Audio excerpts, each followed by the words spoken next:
Welcome back to episode 31 now of Steeler Thoughts and Chief Feelings. I'm your co-host, Chris, and I'm the philosophy professor, and I'm just noticing this ridiculous bag under my eye at the moment. Sorry about I'm the philosophy professor and Steelers fan of the group.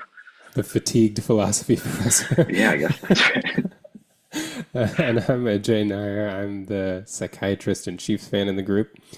Thank you to all of you who have been following along on our YouTube channel in particular has had a lot of activity. We're up to 312 subscribers at this time. So Wow, that's like 10 more than earlier when I checked, I think.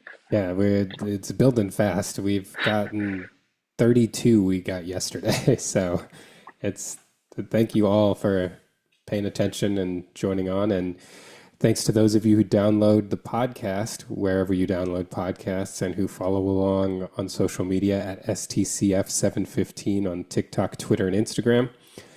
This week, the comment of the week comes from at Lucidity910 on YouTube. In response to a video about the Chiefs' pass protection against the Chargers, Lucidity910 said, "Who are you rooting for on Christmas?" I think noticing the Steelers and Chiefs in the title. And so I Yeah, explained that, like you're a Steelers fan and I'm a Chiefs fan. And so we're kind of going against each other on Christmas. And he was like, oh, okay. Or I should say they were like, oh, okay, right on, go Chiefs.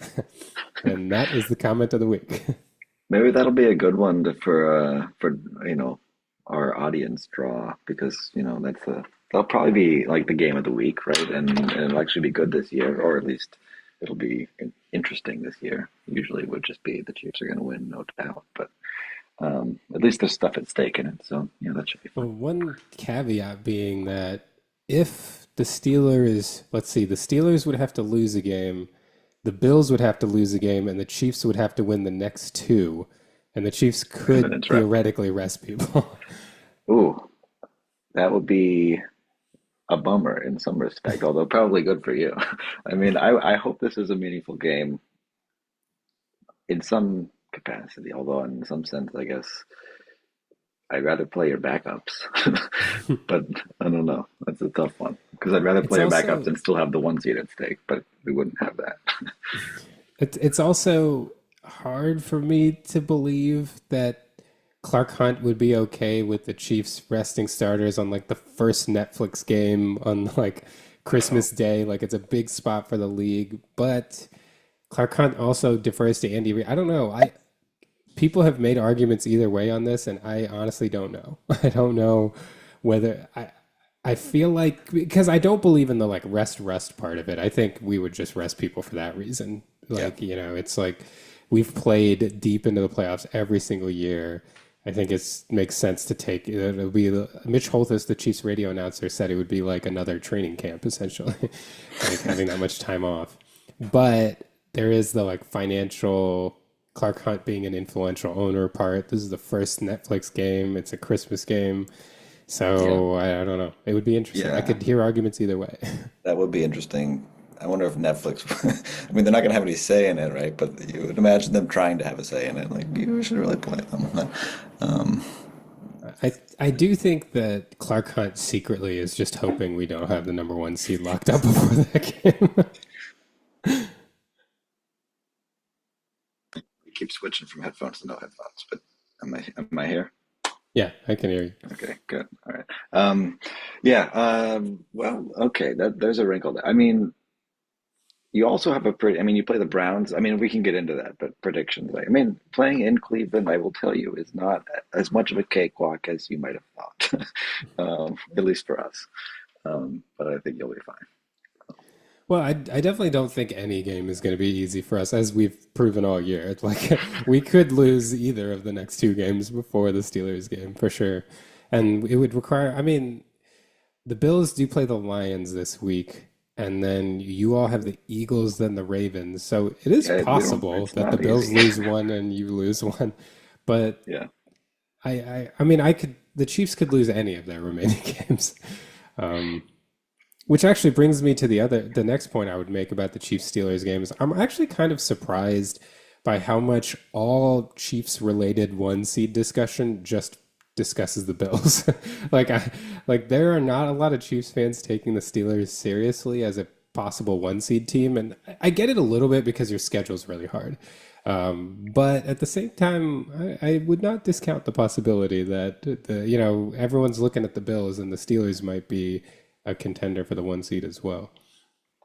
Yeah, I mean, I would like to think that we are, but we do have uh, 3 games in 10 days against the Eagles, the Ravens, and the Chiefs.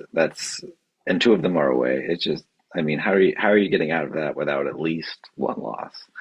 I'm sure, and like, it's probably 2 or 3 to be honest. But uh, yeah, for now, I'll pretend 10-3 might be the high point of our record this year, and I'll just imagine what can happen from here, and remember those feelings when we go like 10-7. Um, but yeah, maybe we should get into the games from. Is there anything else we should talk about before we get into the games from this week? I don't think so. Um, but well, I'll just add another plug. Keep looking at the YouTube channel. You're putting up all these cool videos now, like breakdowns of particular themes and whatnot. So I think Ajay's content production is just ramped up, and uh, it's worth checking out if you haven't yet. So Well, that is one thing, actually, I should say. I think this is the first time we are doing the podcast, and I have completed both film reviews before the podcast. So I feel very prepared. yeah, actually, yeah, the insights will be extra this week because of I mean, maybe Ajay's done not, but every. let's hope so. Well, yeah, let's hope so. So should we talk? Which one first? I guess the Steelers played first. Um, I'm happy to talk about that game a bit. Well, what happened to that game? Uh, it was, I guess, about what I expected. I can't remember what score I predicted. I think I said, did I say 27-17, or was that a week ago? Whatever I said, No, I think you said the way it 27, played out was 17. pretty Yeah. okay. Yeah, you Yeah, almost nailed it. Yeah. yeah, that went pretty well for me. I think, you know, the offense without George Pickens is definitely limited. The deep passing game is limited.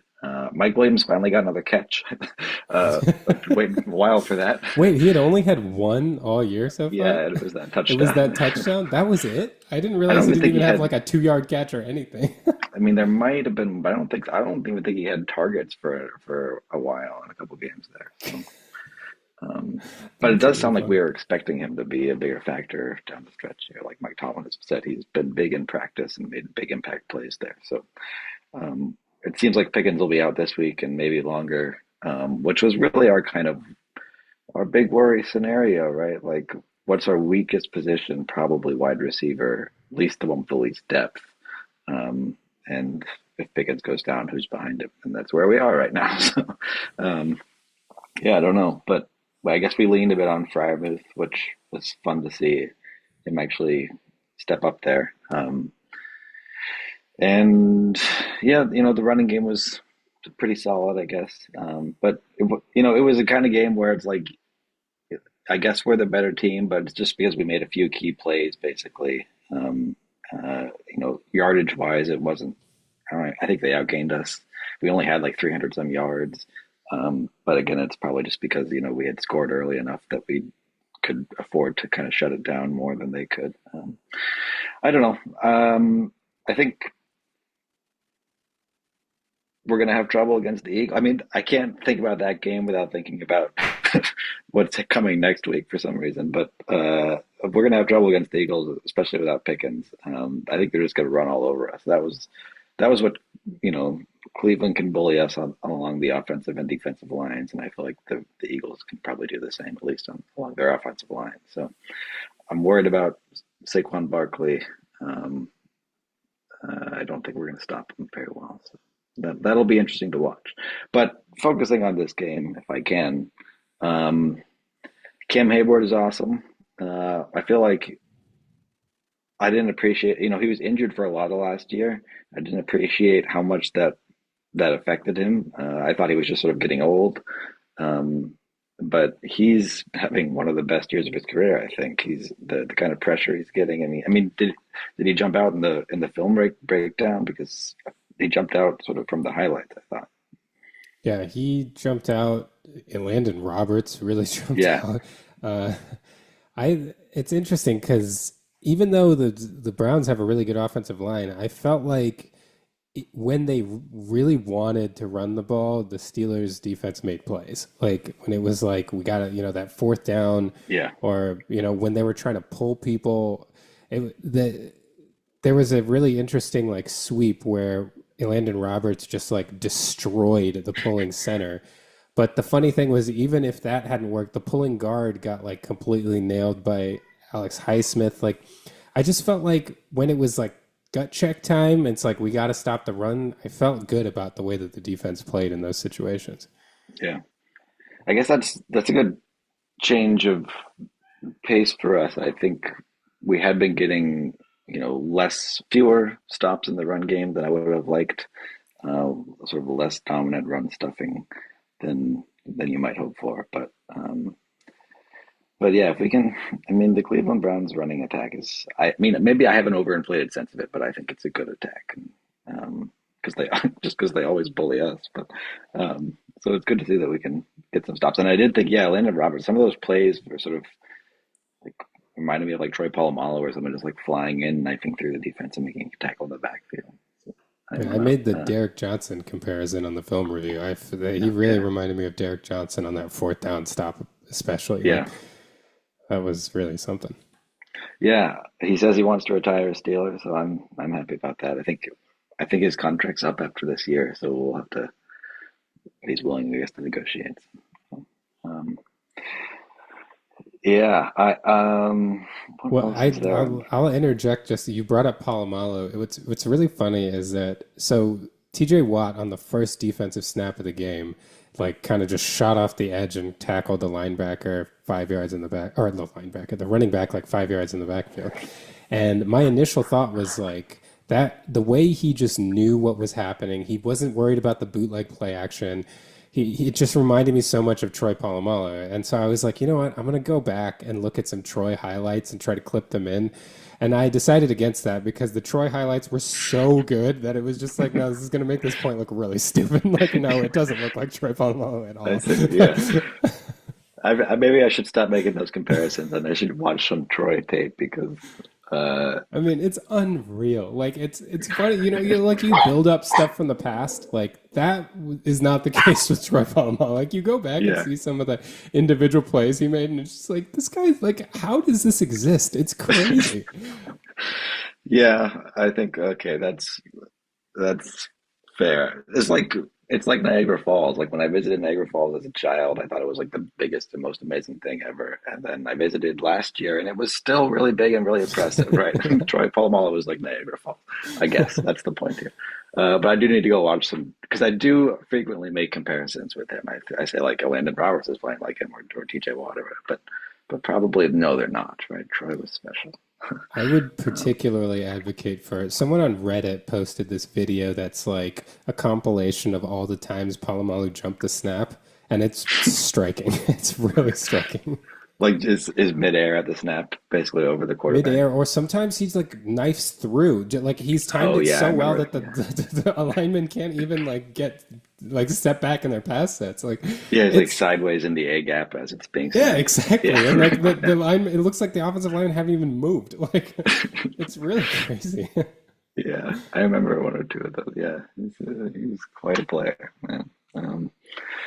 Well, that does. I guess there's a theme there though that I would pick up on. I feel like T.J. Watt has been a little bit less dominant this year, and I don't know really what the diagnosis is. I mean, I've always thought he had basically two main assets, right? He's very quick off the edge, and then very persistent. Like he does not give up on plays, kind of like Cam Hayward. Um, but he'd often find himself like circling back around when the quarterback doesn't expect someone behind him. And he did this to Burrow 2 weeks ago, right, and caused the fumble. Um, and I feel like maybe teams have just sort of, I mean, one potential explanation is that teams have realized, they're just doing more to scheme against him, and he's therefore having less of an impact. Or maybe he's just having a down year. Like it's not really clear to me from my watching of the team this year what the issue is. But I'd be curious to see like at the end of the year if he has some sort of self diagnosis about why he had it. I mean, he's still up there in sacks and stuff, but he's not. he's not near 20. He's not going to get near 20 like he was a couple years ago. I will say one of the things could be from the film is that it seems like teams are not just like devoting a lot of attention to him, but they're really varying what they do. Like, so there was a snap against the Browns where they had the right tackle and they had both a wide receiver and a running back chip. So it was like they were triple teaming him at the snap, Yeah, yeah, which I thought was insane until the Steelers did the same thing to Myles Garrett on a later play where they had Darnell Washington and the running back chip help. So like I think the thing that it looks like to me is like they'll do that and then they'll one on one and then like so I feel like he doesn't know what to expect and sometimes he seems to anticipate he'll get more attention and that would have been a snap to actually go for it but and also, yeah, he definitely seems to like really pick his spots. Like he knows when his persistence is very calculated. Like he's diagnosing the play and trying to figure out what's going on rather than just like running like crazy, like his hair's on fire trying to do yeah, something, which I think yeah. is really beneficial. Like it's almost like he cuts off lanes that quarterbacks can go to and that prevents stuff from happening, even if it doesn't show up in the box score. Mhm. Yeah, I guess that's fair. Uh, I'm just used to him showing more up in the box score than he is this year. But I'm happy if he's impacting the game in other ways. And with Herbig um, and Highsmith, I feel like maybe he's also. I mean, I don't think we're taking Watt off the field that much, but he is probably getting a little bit more time to rest than he used to. So. And he still does show up in those big moments. Just I feel like not quite as often. It's been other people making plays when we needed defensive stops at the end of games, or not. Um, um, yeah, good. So I don't know. I feel like my analysis is very light this week, but uh, were there other themes from this that stood out from you when you did the analysis? I one thing I will say is I thought that I loved the Russ Freiermuth connection on multiple levels. So there was like an ad lib play, which I thought was really good from Freiermuth, where basically he was supposed to run a corner and Russ got pressured and came up toward the line of scrimmage. And Freiermuth pulled off his corner route and he noticed the underneath defenders coming up toward Russ and just like sat behind them in the underneath zone and caught a pass for like 20 yards. That was Yeah, high level stuff. And then he ran a seam route on his touchdown. And Russ looks like he was going to him the whole time and just looked off the safety, came back to him, and just, it was like a trust throw. He just fired it in there. That was really good. So I feel like that connection is good on multiple levels, like design stuff, the ad lib stuff is coming together. And then I thought the touchdown to Jefferson was a really cool play. That was like an Andy Reid kind of play. I mean, I was gonna ask you, like, do you think Matt Canada ever would have come up with a play like that? Like, it was it basically they did like a zone read fake run to the left, then Russ kept it and acted like he was gonna run, and then Van Jefferson just slipped behind the zone defense and was wide open for him to throw it to. Like, that was a nice play. I feel like the Chiefs have done some little things like that in the past. Like, so I like the creativity on offense. I like the connection between Wilson and Freiermuth. I actually think this time off from Pickens is for Pickens is going to help the rest because I thought Russ and Mike Williams were working on their timing on the back shoulder throw.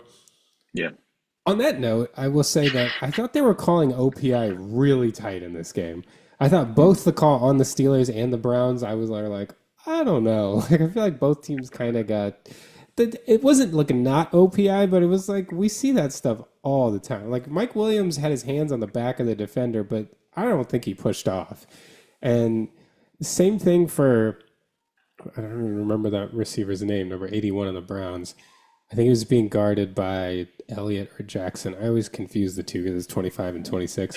But yeah, yeah. but he was like by the Elliot, pylon, yeah, and I did not know that that was passing. To be yeah. fair, there wasn't an awesome angle on any other replays, so maybe it was worse to the ref's eye than. But both of them, I was like, they were calling it pretty tight in that game for whatever reason. Yeah. Yeah, but I think you make a good point that the maybe the time off with Pickens will be good for developing rapport with other receivers, and maybe this will be when. Freiermuth blossoms into the All Pro that we know he is. um, but yeah, I'll be curious. I think we're gonna have to lean on him more. I just don't know. Like, is the rest of our offense dangerous enough to make people respect the pass without Pickens in there? Um, I don't know, especially like the Eagles defense being number one in the league. I think that, we want every threat we could have on offense in that game, and we're not going to have like our biggest one. So yeah, we're gonna have to really get in the bag. Maybe Arthur Smith has something up his sleeve or something, but we're gonna need something unusual, I think. Yeah, I mean, I definitely agree with that. I don't know if you want to segue into predicting this game, but Yeah, I guess we might as well, since I've been so thinking about it the whole time I've been talking about the previous game. Yeah, I, I don't know. It's going to be hard to predict a win in that one. I think that they run it pretty effectively on us, and I think our offense is going to struggle without Pickens in there. I think it probably would struggle with Pickens in there too against a defense like this. But yeah, I don't know. I could see it being not great. Let's say 24-13 Eagles. I think our offense just doesn't. Maybe we score a late touchdown to make it more respectable, but I think it's going to be not that competitive in the fourth quarter. yeah, so I actually this I think is the first time I'm going to predict a Steelers loss too. I don't think I have yet. Uh, but yeah, my big worry, like you said, is the offense, mainly because I feel like the best way that the Steelers have moved the ball this year has been on big plays, and the Eagles don't give up big plays. Like they're gonna make you methodically move the ball down the field, and I don't know that I trust the offense to do that right now. Like it's Yeah, what yeah, Mahomes has been dealing with for years now, like being forced to methodically move the ball down the field, and I think that'll be really tough. I actually had a very similar score prediction. I was thinking 21-13. I do think the Eagles will struggle too. I don't think that they're going to move the ball that easily either. Maybe I almost wanted to go lower than that, like something weird like 17-13. And I'm still in two minds. Like maybe I should. Maybe I'll give them a mm, field goal and stuff. Yeah, I'll go 17-13. I don't think either team is going to be great at moving the ball, but I think it'll be one of those games where it's like the Eagles are up either like 7 or 10 in the fourth quarter, and the Steelers drive down, and a touchdown would like really bring this game back, but they're not able to get the touchdown. They end up kicking the field goal, and you just feel a little too far away. yeah. I do. Yeah, I mean, maybe 24 is a little high for the. We have solid defense, and the Eagles' offense hasn't been, especially the passing offense, hasn't been spectacular. But if our offense struggles as much as I think it's going to in this game, the defense can be on the field a lot. I feel like they might Yeah. just break down a bit by the fourth quarter. Um, yeah, there's your optimistic take on the Steelers game this week, but it is just hard to see that going very well. But hopefully we'll be surprised. Um, Anything more to say about them before we go to the Chiefs Chargers game from Sunday night? I don't think so. I guess the only other thing I should have brought this up in our recap was I was surprised at the missed kicks by the Browns. I don't know. I mean, Yeah, Heinz Field is notoriously a difficult stadium to kick in, but Chris Boswell didn't have any problems, so I don't know. I don't know. I got yeah. If I don't know how if I've said enough about Chris Boswell this year on this podcast, but he's just been so good for us, and I think he's got to be the best kicker in the league this year. From 50 plus, I guess he has. I can't remember actually. I should know his stats better, but he has a couple misses, and one of them was blocked, and then one of them was from like 60 something, and one of them was from 58 maybe. I can't, but none of them like kicks that you shouldn't expect to make in the first place, and he's made many you should not expect to make as well. So he's just been so And good I for feel us this like year. it's fair to at least put the Steelers in like the Heinz Field Acrisure in like the Yeah, top two or three toughest places to kick, probably like them and maybe like Soldier Field, and I'm trying yeah. to At think of least what it are the used hardest to places. be. Yeah. Like, is it? Maybe it still is, and I'm just like spoiled because Boswell's been so good there for I a think while. that's probably what it is because I mean when you see like the Browns kicker, he didn't they weren't even hard field goals. Like he missed No, one under 40, right? And then the other yeah, one was in the 40s, I think. Yeah. I think it was 37, and Yeah, I don't remember what the other one was. 42 or something. Yeah, so Yeah. I don't know that because I know Arrowhead gets very hard to kick in when it's cold. Like in the winter, for the longest time, I feel like the longest playoff field goal in Arrowhead was like 48 yards or something. Uh, Yeah. but but I think Heinz Field, I keep calling it Heinz Field, Acrisure Stadium. Why did they take it away from Field? Like they Yeah. changed both parts of it. It was like Acrisure Stadium. Um, I don't know. Makes it, I mean, historic. Yeah, I don't know. It's a travesty. There's nothing more to yeah. say. So the Acrisure and Soldier Field are the two that come up in my head as like the harder places to kick. But Yeah. Why wouldn't like I presumably it's hard to kick in Green Bay when it's cold, right? Like yeah, I anywhere when bet. it's really cold, I imagine it would just be like kicking a rock. Yeah.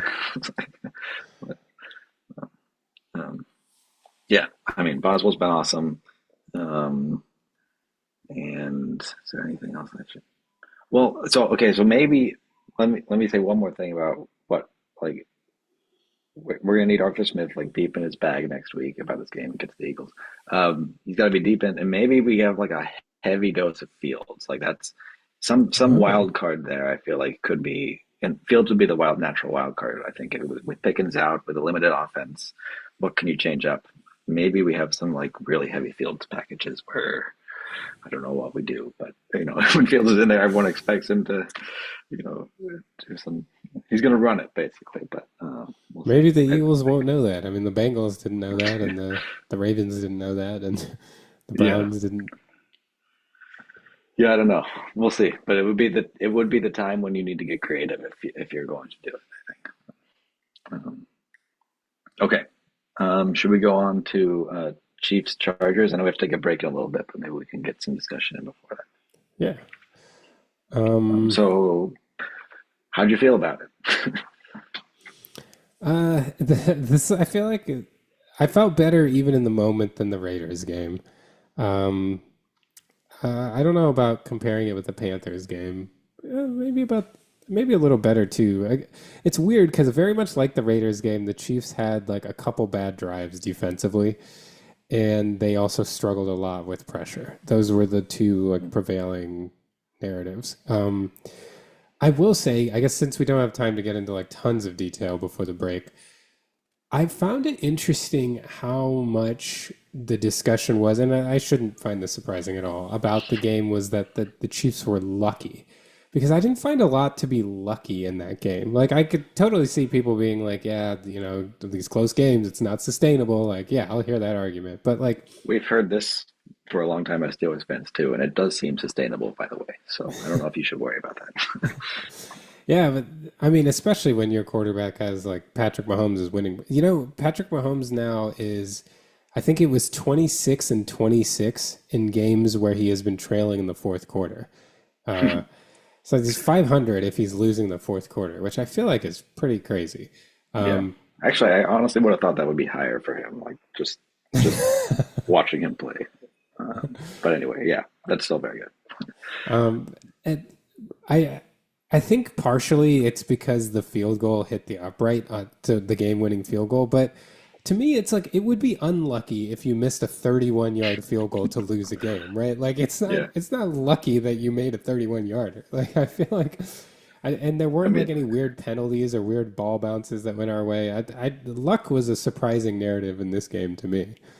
this is very similar. I feel like to the probabilities discussion we were having before. Like, when is this? All right, so the completion percentage or the probability of completion on this throw was like 15% or whatever. Well, at what point was it 15%, right? Not surely as it was reaching the receiver's hand.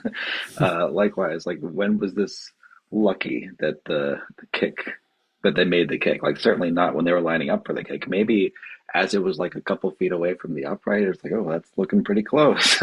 But even I don't know, Yeah, like like yeah, given that it hit the upright, it's lucky that it went in. yeah, But right. it hit like the back part of the upright, so it's not as surprising that it went in. It wasn't like it hit like the front, like it hit like more the latter half of the upright as it was coming sideways. I will say one thing that is maybe lucky, or maybe you'll call it skill. I feel like it would be a stretch to call it skill, but that if Mahomes had kneeled the ball like 3 yards farther back, maybe we would have missed that field goal. So maybe Yeah, if that's you call true. that lucky, I don't know. Yeah. Uh, I mean, no, it's not lucky, but it's not. Well, maybe it's luck. I don't know. Although maybe if the ball's 3 yards farther back, Matthew Wright like takes it a little more seriously when he's swinging his leg. I don't Yeah, know. it's very difficult to evaluate this kind of thing. I wanted to ask. Wait, how much time do we have? We have a little bit. So DJ Humphries started at left tackle, right? And he Yeah, got injured. he did. He had a hamstring injury. It doesn't seem like serious, but I'm not 100% sure that he's going to play against the Browns. Okay. What was your? Can you give in 3 minutes your overall evaluation of him? Yeah, I feel confident he's going to be better than what we had. He was not better than what we had in this game, but he also hadn't played in a long time. Like a couple of his pressures were like the first play that we ran a pass, he gave up a pressure, but it was a really weird rush from Bud Dupree. Did you know Bud Dupree was on the Yeah, Chargers? I had yeah, forgotten. yeah. That's strange. Yeah, Uh, we so saw him he earlier like, this year, and I was like, hey, oh yeah, that's so did we, but I still didn't process it. Like when I saw him in the game, then I was like, oh yeah, he was signed by them. I remember that, but it was surprising to me in the game. So it was like a weird rush. He also gave up a pressure to Khalil Mack when Mack like bull rushed when he was expecting him to come around the edge. I think he was beaten around the edge once too.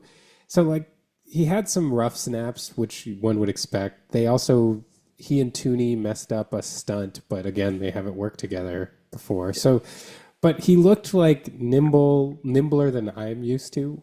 Um, and timing wise, getting off the snap better than Kingsley. So I think we'll be okay if he stays healthy. I really think we'll be okay. It might take a little while for him to get going, but we have a couple games, so and he will get tested. You know, he might not play this one, but the Houston's pass rush, Pittsburgh's pass rush, like he'll get some tests. You don't have to worry about that. oh Uh, yeah. You play Houston the week before you play us? yeah, like Okay, I four forgot days about before that. we play you. Yeah, we played Baltimore 4 days before. Yeah, ridiculous. So yeah, I thought it was okay. He obviously didn't look that great in this game, but that's to be expected. I don't think it's something that's going to be a long-term issue, though. I'm cautiously optimistic after watching his performance. Was he the source of most of the pressures, or No, was it well, from other? some. It Okay, was from everywhere, which yeah, you could read that as good or bad. Like there was another stunt on the right side that they messed up. Jawan Taylor had a bad rep. Creed Humphrey had a bad rep, which was so weird. Joe Tooney allowed a pressure, which is also so weird. So, like, honestly, like those I don't care about whatsoever. Joe Tooney is going to give one up, everyone. It's like DeAndre Hopkins dropping a ball, which he did again, but it was a very difficult catch. Like those kinds of things, I'm just not. You know, if we lose a playoff game because Joe Tooney gave up a pressure, like whatever, it happens. Like like you just, I'm not that. Whatever, just luck wasn't with you on that time. yeah, yeah. Okay, cool. Well, let's come back in a little bit and talk some more about this one. Sounds good. And And we're we're back. back. Oh, Oh, um, uh, so we were discussing the Chiefs last second win over the Chargers. Where do you want to go next? I mean, I'm tempted to ask about the 15 consecutive wins and one score games, I think but it's that's sort of a more 16 big now. picture thing. Oh, is it Yeah, 16 now? I think so. I don't know. Um, Um, but that's more big picture. So if we're still in the nitty gritty, maybe I'll save that one. I'll just put a bow on the whole pressure thing by saying that I think that I view it as a good thing that the pressures kind of came from a lot of different places. I think they're smaller, more correctable things, and like, if one person is failing here and there, then if you remove one failure, then suddenly you have a big play or an important play. So whereas if someone is a repeated problem and you don't have any way to replace them, that's a little more scary to me. Mm, And they weren't the only thing that continues to worry me is when they run end tackle stunts against the right side of our line, because it seems like we are repeatedly susceptible to that, and I don't know until Juwan Taylor and Trey Smith are more level on their pass sets, which it feels to me like that's more Juwan Taylor's fault. I don't know what they're going to do to combat that. So that's the only worry. And someone in the comments actually brought up a really good point. I should give them credit if I can find their name. It's here. It's at Retro Projections. At Retro Projections, basically, I won't read the whole comment, but the point that they were making was that late in seasons and in the playoffs, the Chiefs do another thing to protect Mahomes, which is put him down under center more.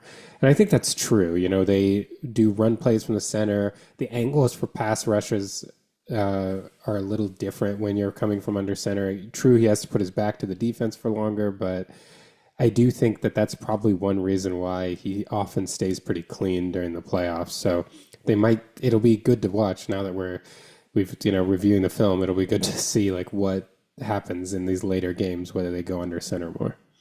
Do you think that's like why would you do that only later in the year? Just to keep him. I mean, if your aim is to keep him clean, wouldn't it be equally bad if he got hurt earlier and then maybe worse? I don't know. Yeah, although him getting hit has not been a problem before this year. Like he has historically, I wonder what the rate is now, but historically he's had one of the best, like the lowest pressure to sack conversion rates ever. I wonder if that's changed this year. He's definitely making a more concerted effort to stay in the pocket. At least he was at certain points this year. But I wonder if, yeah, I don't know. I wonder if it has to do somewhat with like the install changes. Definitely Andy Reid has like a playoff install that he kind of leans into toward the end of the year. But yeah, I don't know. I'm not sure the logic and why. Maybe it's because in December football, he thinks that's more under center, cold weather football. Not really sure. Yeah, yeah. It's like just this sort of picture of what December football is like, or something like you're gonna be more run heavy and easier to run from under center. I don't know if that's true, but sometimes it is. um, okay, yeah. What else from this game stood out to you? I think one thing that's being lost a little bit in how the line played and how the game went is that I thought Mahomes played really well again. Like he has had three straight games where I feel like his level has been very high.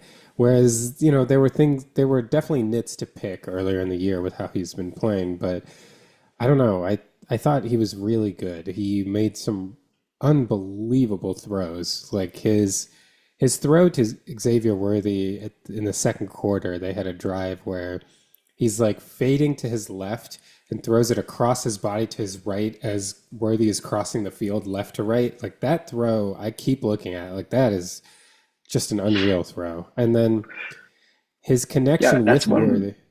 Sorry, Yeah, go go ahead. ahead.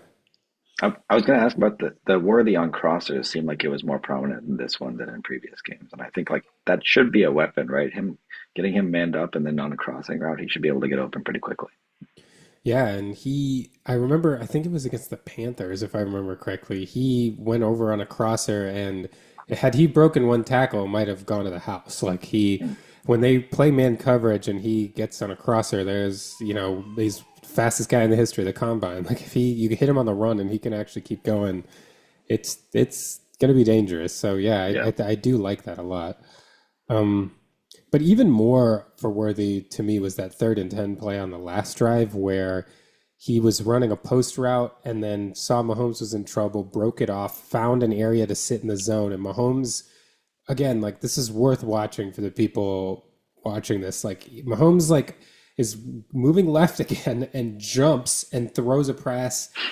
Probably like I calculated it out in the video. I think it was like 25 to 30 yards. I can't remember the number off the top of my head, but in the air and I hits Worthy as he's coming back to the ball. Like I thought that play, like I said on the review, I feel like that was your like coming of age play for Xavier Worthy. Like that to me is the play where it's like, okay, this is a desperation moment, gotta have it. We need the score. 3rd and 10, ad lib. Mahomes trusted you and you made the play. Like he knew where to go. He threw it to you and you went up and got it. Like that is like that level of trust is reserved for guys like Travis Kelce, in the past Tyreek Hill, more recently like it's becoming that way with DeAndre Hopkins. Like that, if Xavier Worthy is going to be that guy, like he might be really good in our offense. Yeah, the ones that are still thinking when it's like crunch time, and it's like, wait, you know what I could do here? I could break off and sit down there. Yeah, that's And that's the mark of like yeah, you develop that level where if Mahomes sees you for a fleeting second, he'll throw you the ball. Like he has that much trust where, from unfortunately, midair, mind you. yeah, from midair, yeah.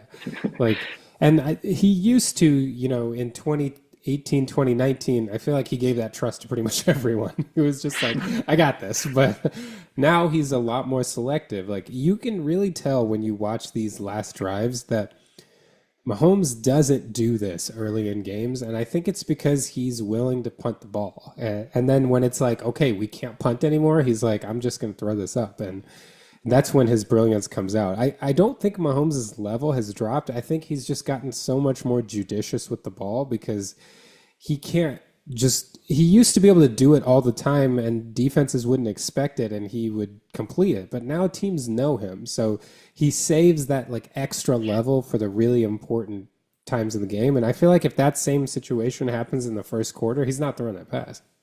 Mm.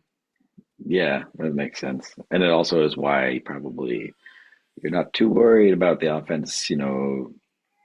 Just pulling these out because when the playoffs come and it is crunch time, you'll probably get maybe 60 minutes of that as opposed to the last 10 minutes. So, Right. yeah. Um, and then people will be frustrated because the Chiefs were so close to losing all these games, blah, blah, blah. So, yeah. Good. Let's see. Anything else from this one? I mean, yeah. So, what if it's 16 straight now, one score game victories? That's a weird way to put it, but you get the point. Uh, like, what do you make of that? I mean, that's pretty cool for one. Yeah, it's pretty cool. And it's also like one of those things that's uh like it exists on a razor's edge, right? Like if the Bills hadn't scored that touchdown at the end, and let's say they had just been able to Oh run yeah. out the clock, like that would have been a one score game and we would have lost it. So Mm, on one hand, it's really cool. On the other, I think what it says is like you really have to put us away. Like if you leave the game within one score, there's always the chance that we're going to come back and take it from you. Um, mm, so even if like if the Bills had done, they scored that touchdown, if we had been able to come down and score a touchdown or kick a field goal, then again, it would have been a one score loss too. So I think it really just says we're not putting teams away, which is unfortunate, and B, it says that we have a guy who's going to warp the numbers. Like these one score games are not a 50-50 proposition with the Chiefs. Just like it wasn't with Peyton Manning, just like it wasn't with Tom Brady. Like, when you have certain quarterbacks, you can't just use the like, well, they're going to regress to the mean. Yeah, but his mean is different from the general population's mean.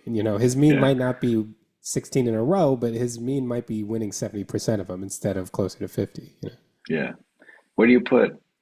So do you put most of that on Mahomes? Do you think it's? I mean, does Reed get any credit? Like who else gets credit for that? I think Reed definitely gets credit and blame too, because I think that we have one score games because of the way he likes to manage games. Like, that's why, again, point differential is very interesting and it's a good stat in the aggregate. But there's also like the Bills have had a better point differential than the Chiefs for like the past 5 years in a row. And it's because the Chiefs don't run up the score. Like that's part of what they do. They're not interested in blowing teams out once they feel like they've got a lead. They change the way they play the game.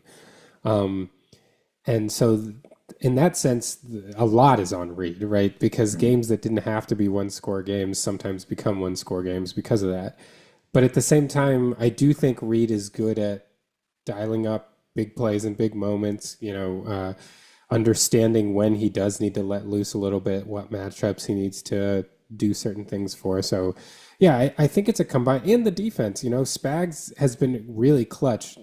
Not so much the defense overall later this year, but early this year we had a couple one score wins on the on the shoulders, I should say, of the defense. Those fourth mm, down stops against Atlanta. Uh, the defense really has played well in these games too. So it's been a combined effort, I think. yeah. Yeah. Um, how much do you think Reed treats I think this was coming out a bit with. I was listening to Ben Roethlisberger talk about uh, years with like Todd Haley as the offensive coordinator, and he was saying that there would be weeks where it was like, well, we're not, like we know what kind of game this is going to be. You're not going to be spreading them out. Like we're not going to practice.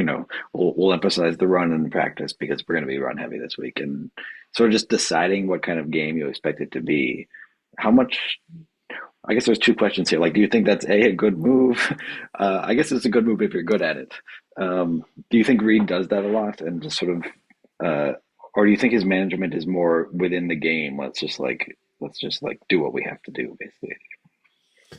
No, I do think that. So I heard this, I think it was Matthew Lane at the Kansas City Sports Network who made an argument which I found pretty compelling. And he was talking about the difference between how he thinks Reed approaches a regular season and a playoff game. And what he said was that, Reed will come up with a specific game plan that he thinks will attack the weaknesses of the defense. And then in a regular season game, that entire menu is used somewhat indiscriminately during the game. And in a playoff game, he felt like Reed is more likely to stick to things that are specifically working in that game and spamming them over and over again because he doesn't care how used to those plays the other defense gets, Mm-hmm. or how much that comes up on film over and over again, which I thought was interesting. So I guess to answer your question, yes, I do think that Reed kind of tailors things specifically to an opponent, but I think he keeps things relatively general within that frame in the regular season and maybe gets even more specific when it's like a really crucial game or a playoff game. Yeah, that's cool though. So it's like when he's got something that's working in the playoffs, he will just he will just keep using that, right? And that's uh, yeah. I mean, it makes sense that you wouldn't want to put that weakness out there for everyone to use, right? Is like if you know it's there, then like you'll be able to use it later if you have to play this team again. But yeah, um, So I do think in general among Chiefs fans though, the concept of like saving things has been like inflated a little bit. Like I don't think Andy Reid's not game planning specifically for these teams or not trying to find really good plays to use against teams in the regular season. I think it's just that it's not as hyper specific probably as in a playoff matchup. mhm. I wonder. Yeah, that's interesting. I wonder if Mike Tomlin is different in the playoffs than he is in the regular season, given our long playoff drought at the moment. You start to wonder if there's a like if everyone else is taking a different approach to playoff games than we are, or something like that. Right? Um, I still have yet to watch the Hard Knocks this week, but I'd be curious to see what if there's anything to be gained from that. I did think from the previous week. I feel like I mean I mentioned like getting to see Mike Tomlin in these settings where you don't normally get to see him, which was really cool. But particularly, I feel like people that are skeptical of him as a coach should watch these because they really like emphasize how like you saw his interaction with Nick Herbig, Nick not Nate, yeah, Nate, yeah, Nate's sidelined during the week, and then talking about like you got to beat uh, Orlando Brown around that they got him here for this and to protect.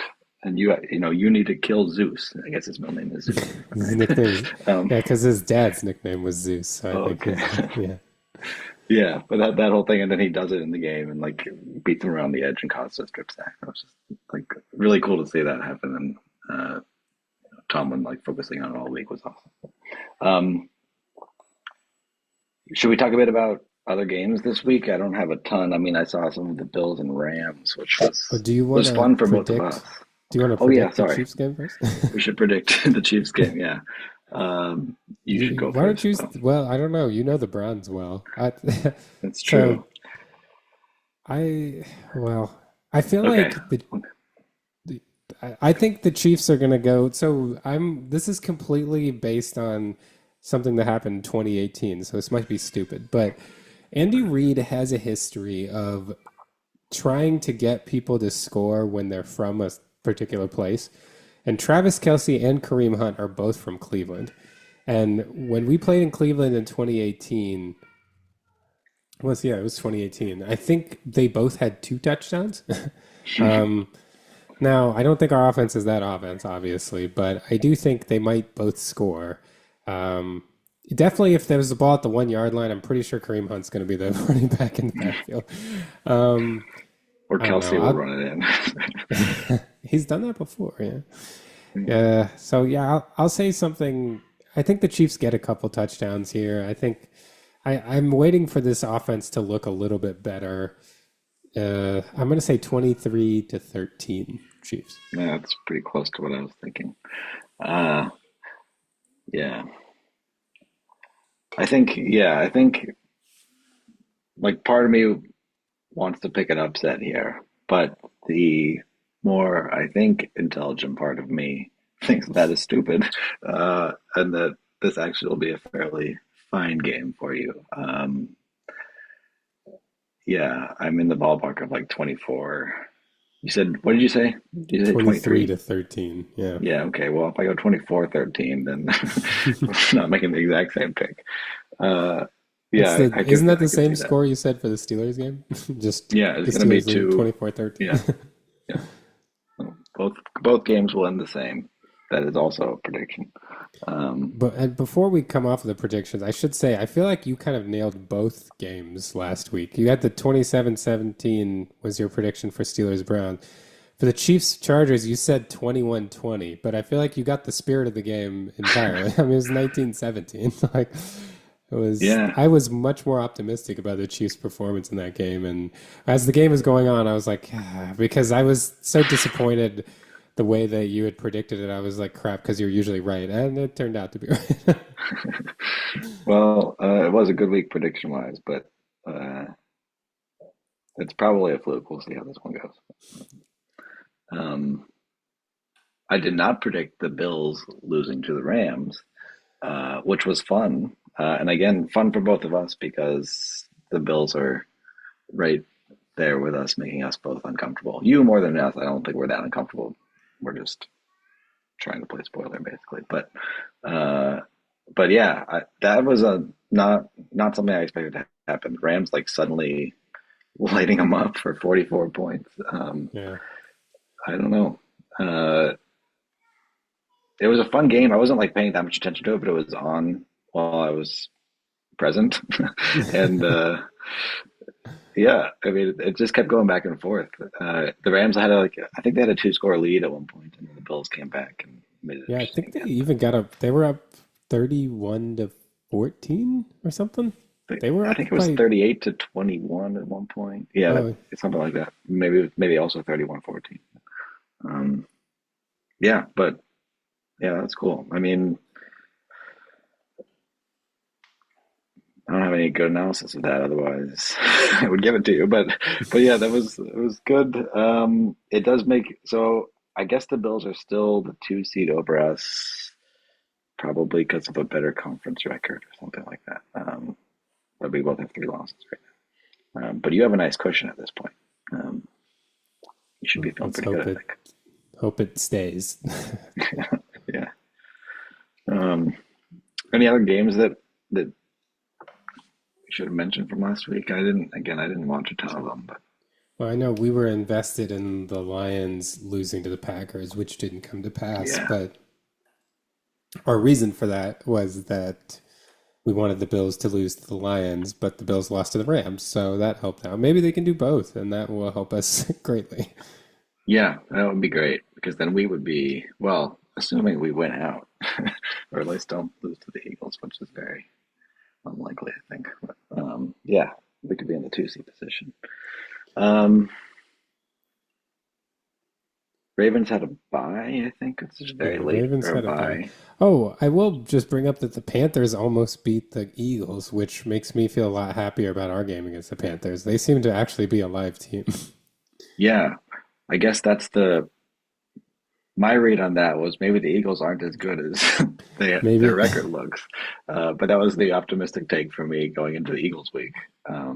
I don't think I fully believe that because you don't get to 11-2 accidentally. So, uh, Well, and then if we're going rapid fire, I'll also bring up the crazy ending to the Cowboys Bengals game that the Cowboys were receiving a punt in a 2020 game and then muff it, and then 3 plays later, Jamar Chase has a 40-yard touchdown and the Bengals win. That's got to be a devastating way to lose.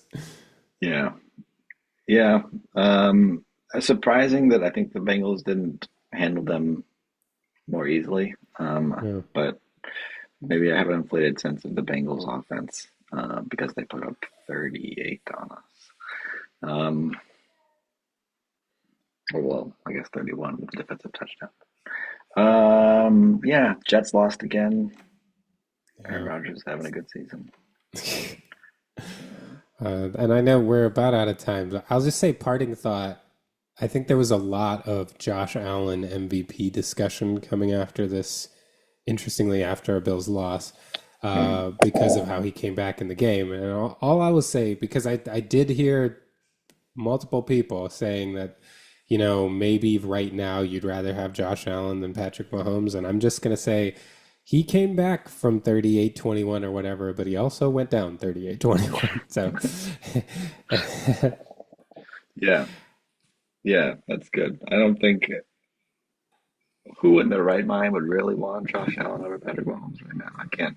Well, some I people in their mean, right mind are different than me. yeah, I'm perfectly happy with where I'm situated for the next several years. They were kind of making the point that it was like, well, Mahomes' resume is better, but maybe if you were starting now, you'd want Allen. I'll tell you what, if I was starting now, I'd want Mahomes 10 times out of 10. Yeah, yeah, I think that's pretty clear.